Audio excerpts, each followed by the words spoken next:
Subscribe to my channel and hit the bell icon so you're notified every time I upload a new video.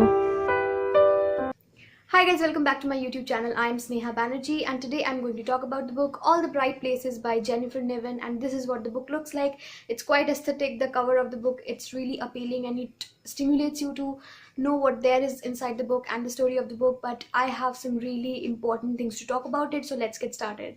Now, I don't really know if you're aware of the fact that a lot of people think that this book is quite identical to the book The Fault in Our Stars, and it's written over here. Even The Guardian has said that The Fault in Our Stars. Now, The Fault in Our Stars is something really sacred to me. It's my favorite book, and there's nothing as amazing as The Fault in Our Stars. And it's really weird for me to actually talk or draw any kind of comparison between this and The Fault in Our Stars. Now, I don't really know if this is smart or stupid to draw any kind of comparison between The Fault in Our Stars and All the Bright Places, because The Fault in Our Stars is such a celebrated book. Everything about that book is just perfect. You cannot just compare The Fault in Our Stars with anything else. Now, but the comparison has been made, and now I just cannot get past the fact. And so I think my idea of the book is pretty much biased, because I just saw it from a point of view where I am the fan of The Fault in Our Stars, and I'm seeing All the Bright Places only as a book that I'm trying to compare with The Fault in Our Stars, and it's futile, I know. So I don't really know if my review for the book would have been different had I not known that there is a comparison going on between the two.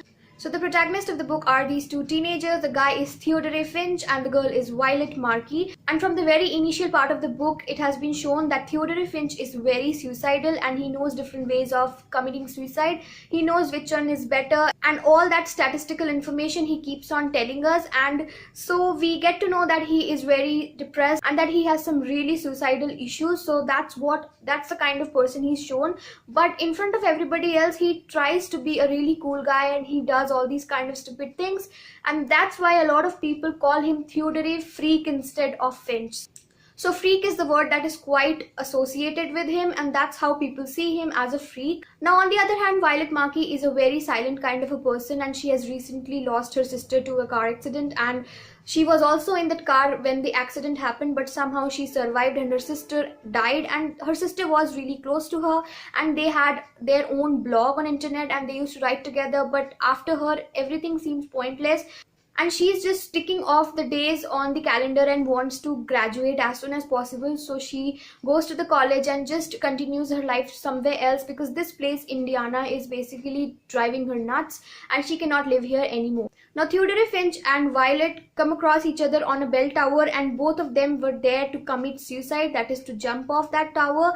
But it's quite messed up who saved whom. So it's not quite clear if Theodore saved Violet or Violet saved Theodore, because you just do not know. Although it seemed like Theodore saved Violet, but he was also there to jump, and since he tried to save Violet, so it kind of shows that even Violet saved him. So it's kind of messed up. So the news in the school spread that Violet saved Theodore Freak, and she kind of gets popular because of that and all that stuff. Now, for a project as their homework, Theodore chooses Violet, and the project is to visit all the monumental places in Indiana and click pictures and leave something there. So he chooses Violet as his partner, and although Violet did not want to be his partner, but she is in a situation where she couldn't deny it, or she just couldn't walk out of it. So now they are partners and they go out together to these different places. So now Violet and Theodore are hanging around all over Indiana, and so they come together, talk a lot, and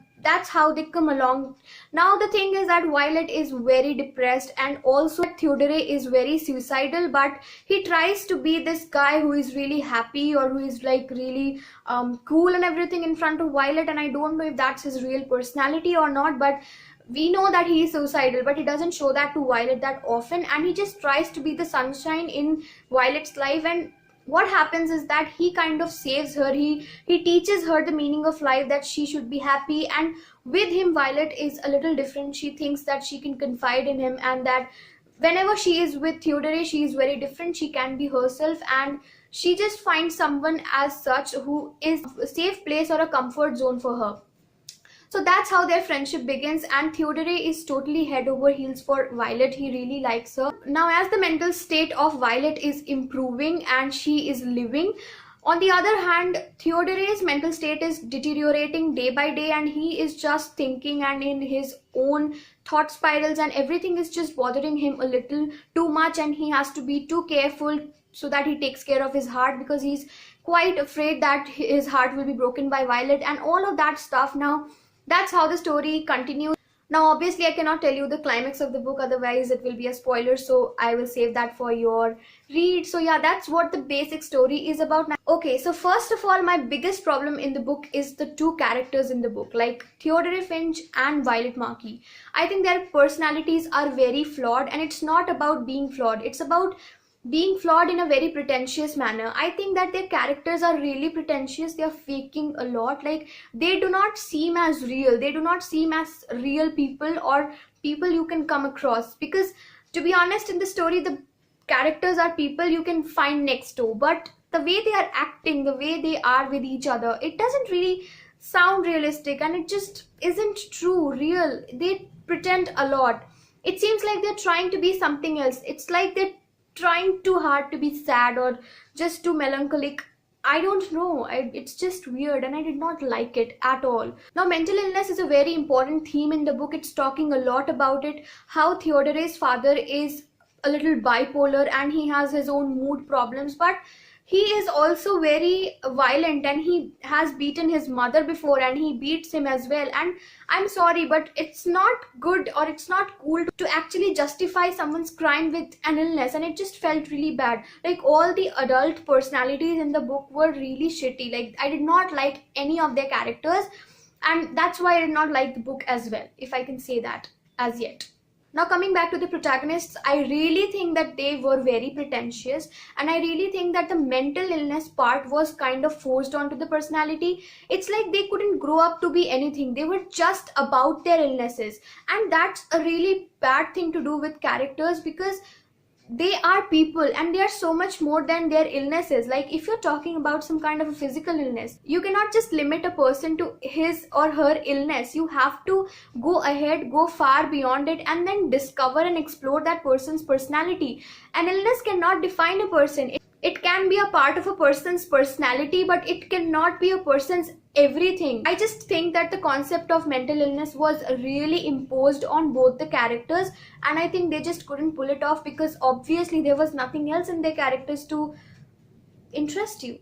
Now, since a lot of people have been comparing The Fault in Our Stars with All the Bright Places, it's really difficult for me to understand or accept that how can you compare Augustus Water and Hazel Grace with Violet and Theodore. It's not possible, because there was a certain kind of maturity to both the characters in The Fault in Our Stars. They had their issues, and they were also going through illnesses, some serious illnesses, and mental illness was also a huge part of their life, because Hazel always said like how depression was a side effect of dying, and death was something that was one of the major themes of the book, but it did not overpower their characters or overshadow them. So it's really important for us to understand that the main theme of the book cannot be that negative. It cannot just showcase an illness like it is some kind of a victory, like it is some kind of a trophy that you show off to everybody. And I think that was the problem with All the Bright Places, is that it showcased mental illness like it was a trophy, like it was a crown, and you're doing some kind of a favor to people by being ill. And you can treat anyone like shit if you are ill. And that really got me. Also, I think whenever you're talking about depression or anxiety or any kind of mental illness, it's very important for you to show how a person is dealing with it, what they are feeling, because I think mental illness is already a theme or a topic that is misunderstood on various different levels. And it's really important for a person who is talking about it to talk in a way that it expresses to people what it feels like to be a mentally ill person. And I've read books before where the protagonist goes through mental illness. Like, for example, the book It's Kind of a Funny Story by Ned Vizzini. It is such an amazing book, and it shows you the journey of a person, a guy who is dealing with severe depression, and what it feels like to be depressed, what it feels like. It's not just sadness, it's a kind of hollow that you cannot fill. It's a kind of emptiness that cannot be filled by anything else.